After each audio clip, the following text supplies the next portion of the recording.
Sesasi tumpunay izao tontolo izao. Ranandinika ny hilasahary ny hoavy resy lahatrao Jesosy no tiako.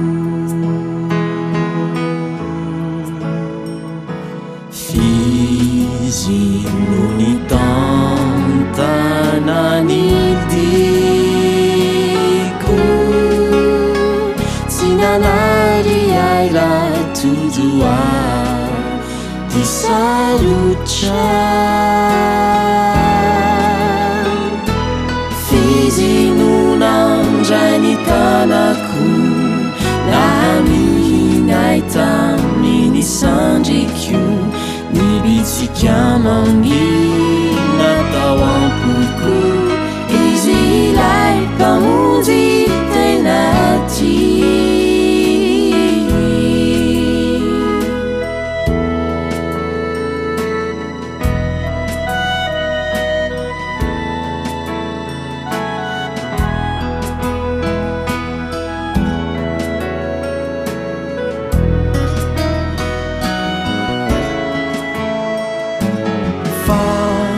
Fitidory tsy miova no natoloniahy tsy toniany izaho tontolo izao mety lo.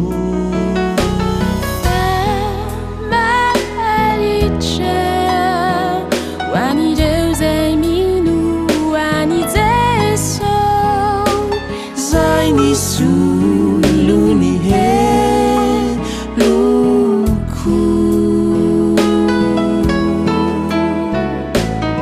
izy no ny tantana ny diko tsy nanary ahy raha tojoa ty sarotra.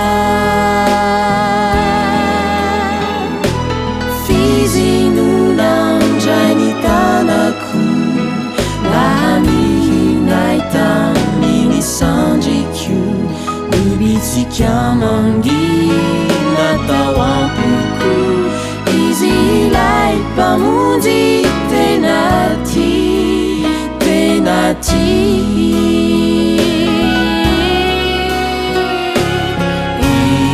Izy no ny tantana ny diko tsy nanary ahy raha tojoa ty sarotra.